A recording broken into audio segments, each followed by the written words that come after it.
Hi అండి.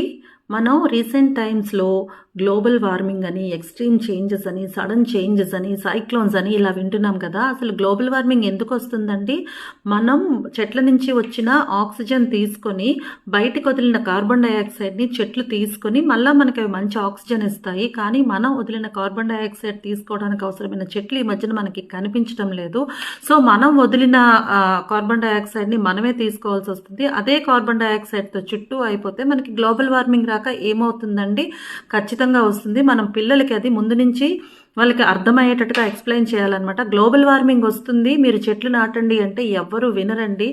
అంత interest చూపించరు. వాళ్ళకేం చెప్పాలంటే ఒక మనిషికి లైఫ్ టైమ్‌లో వదిలిన కార్బన్ డయాక్సైడ్‌కి 14 చెట్లు అవసరం పడతాయంట. సో, వాళ్ళకి ఇది ఎక్స్‌ప్లెయిన్ చేసి చెట్లు లేకపోతే ఈ డ్యామేజ్ జరుగుతుంది. మనం వదిలిన కార్బన్ డయాక్సైడ్‌కి మనకి చెట్లు అవసరం, మనం నాటడం అనేది అవసరం అని చెప్పి వాళ్ళలో ఇంట్రెస్ట్ క్రియేట్ చేసి ప్రతి చైల్డ్‌తో మనం మొక్కలు నాటించడంతో పాటు దాన్ని టేక్ కేర్ చేసే రెస్పాన్సిబిలిటీ కూడా ఆ చైల్డ్‌కి ఇవ్వడం ద్వారా వాళ్ళు చాలా ఇష్టంతో చాలా అంటే చాలా ఇంట్రెస్ట్‌గా చేస్తారండి. పిల్లలు తొందరగా గ్రహిస్తారు. వాళ్ళకి అర్థమయ్యేటట్టుగా మనం చెప్పాలన్నమాట.